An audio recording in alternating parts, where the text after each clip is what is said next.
up in the sky. Look, it's captivating. It's energizing. It's Eliances Heroes.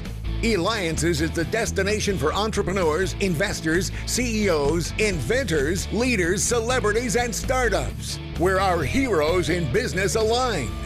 Now, here's your host flying in, David Kogan, founder of Eliances. That's right, and it's all about heroes. I couldn't be more excited than ever being here today. Let me tell you some of the heroes coming on later. We've got the expert in esports games. It's going to teach us and talk to us about how to make money in esports. Also later on, we have the original Quincy Jones. And by the way, thank you for the feedback we continue to have from having the founder of Epic Bar. That's those special protein bars, so make sure you go to Eliances.com.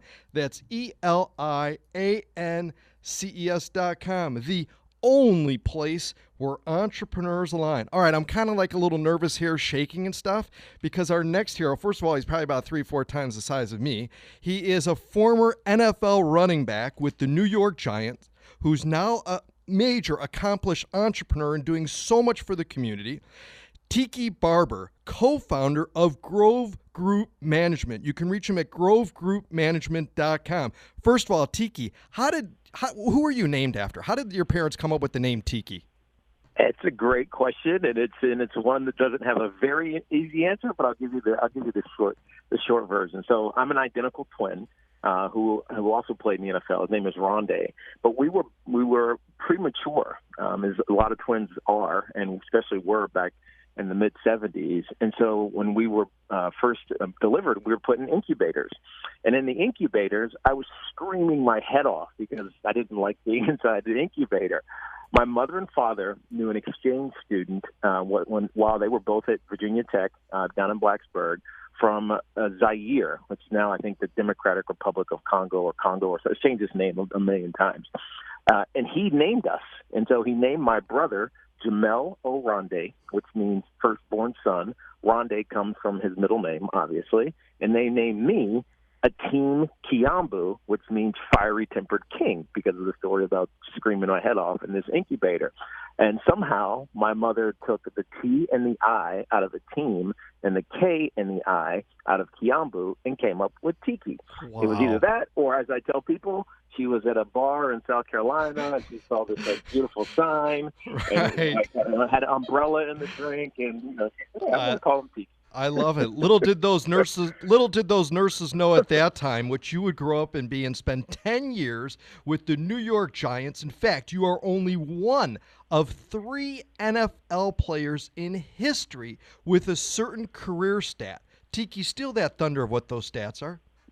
Yeah, it's quite an accomplishment, and it's starting to get more and more recognition because running backs are evolving in the National Football League, really in college and high school as well. But I'm one of 3 guys who have 10,000 career rushing yards and 5,000 career receiving yards. The other 2 are Marshall Faulk and Marcus Allen, both who are Hall of Famers and had fantastic careers in the National Football League. So I take a certain sense of pride in being as diverse of an athlete, an offensive athlete, as I was in my NFL career. Now, you run fast. I mean, I've seen you, and I've seen your highlights and stuff. I mean, you're running like lightning and stuff.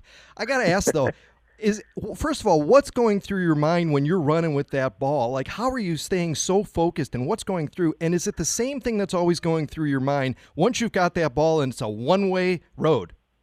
Yeah, it's funny because people always ask me, and I say I'm running scared because I don't like to get hit. But the truth was, a lot of it was preparation and understanding where a defense was trying to be, how they were going to attack us offensively, and then using that to my advantage. Like I was never the biggest guy.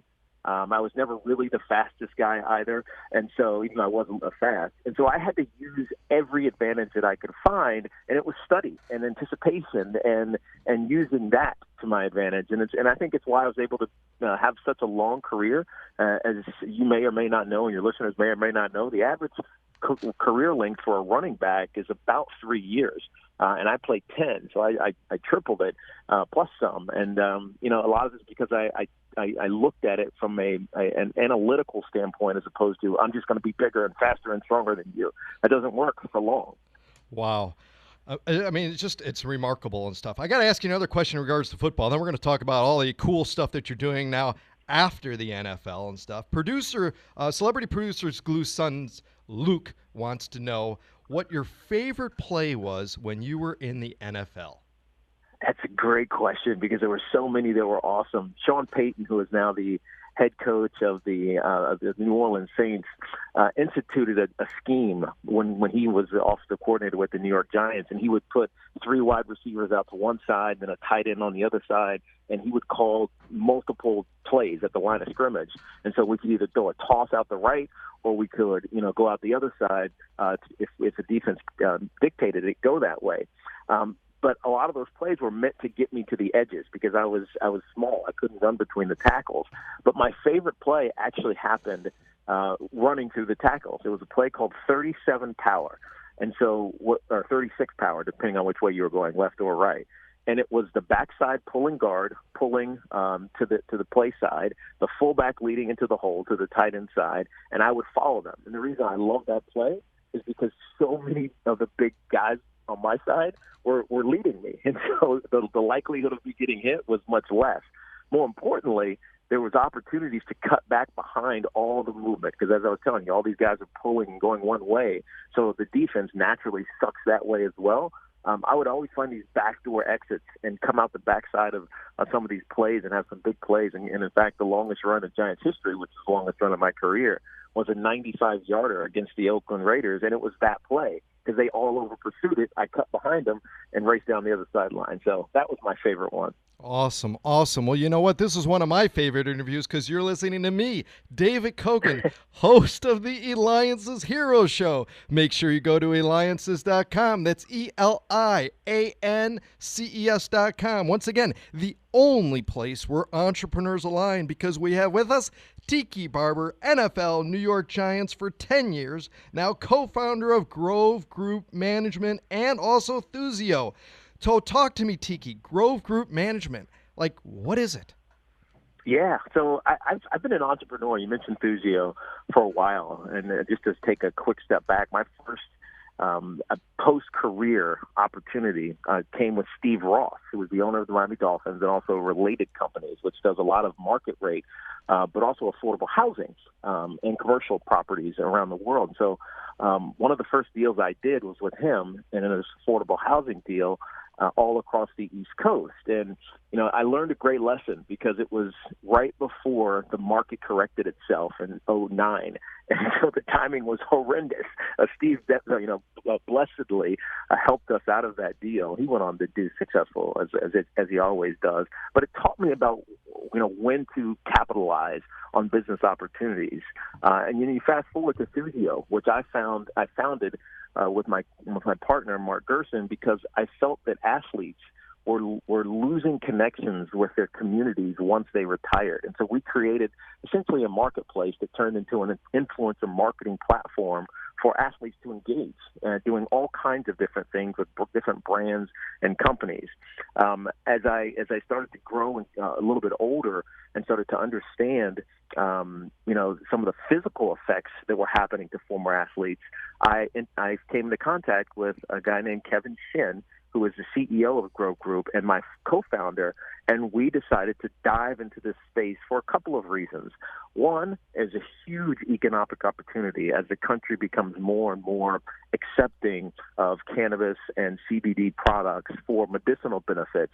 Obviously, there are some recreational states still, and we know that if we educate the right way, we use these opportunities to not only build businesses but also to help change some of the societal ills that have happened because of the war on drugs, we can do great and do well at the same time. So it's exciting. There's a lot to process. There's so much going on in the space right now, and we're moving forward with a great team. So talk to us then about Grove Group Management itself within the cannabis area. What do they do? Yeah, so right now we're focused on a couple of things. One is finding a really great and mostly minority business owners in the CBD space and investing in them. We just invested in 2 properties in Wisconsin and Michigan who are manufacturers of CBD. What our expertise is, and let me back up and tell you about our team, it's financial executives, it's marketing executives, it's those who know how to brand products. Because if anyone who is a novice in the CBD space looks at it, it's confusing. And so part of it is educating and creating a brand that people know and trust and is certified. So you know that what you're getting or what you're saying you're getting, you are actually getting. And it's not something from the black market that could actually do harm. And so our business is investing in properties like the 2 that I mentioned up in Wisconsin and Michigan, and then finding distributors for those manufactured products and giving a trusted source of CBD products to consumers. Now, a lot of people will talk about the THC space or the traditional marijuana space, but in most places it's not legal. And so even though the hemp bill, the farm bill has made hemp legal and in a sense CBD products are now legal, you have to be very careful. And I think one of our expertise is advising people on where that line exactly is.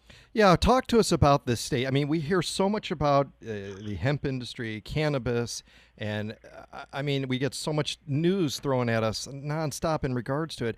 Can you share with us really kind of where are we at with that? Where is it? Yeah, so as you know, there are 33 states that are medicinally, where cannabis is medicinally legal. There's 11 where it's recreationally legal. One of the things that we are hoping for, that'll likely happen in 2020, and if not, it'll hopefully early 2021. Cannabis becomes descheduled. It becomes a drug that is federally legal, and the reason for that is twofold.